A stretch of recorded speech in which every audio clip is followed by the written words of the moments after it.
Welcome to the Learning Pines YouTube. We hope this video helps. In this video, I will explain how to set up your Roomba.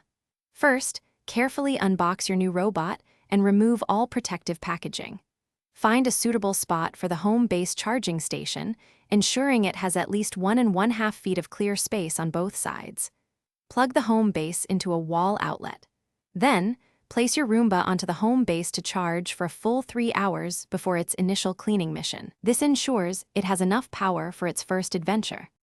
Next, download the iRobot Home app onto your smartphone or tablet. Once installed, open the app and either create a new account or log in with your existing credentials. The app will then guide you through the simple steps to add your specific Roomba model. Crucially, you will connect your robot to your home's Wi-Fi network.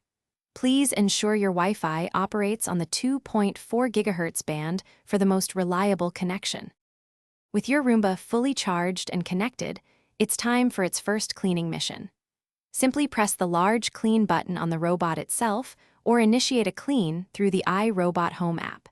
It's important to let your Roomba complete this initial cycle without interruption, as this is how it begins to build a smart map of your home's layout.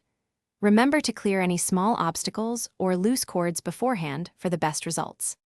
To keep your Roomba running efficiently, regular maintenance is key. Make sure to empty the dust bin after every 1 to 2 cleaning cycles. You should also clean the brushes and filters weekly to prevent buildup. Monthly, wipe the charging contacts on both the robot and its home base.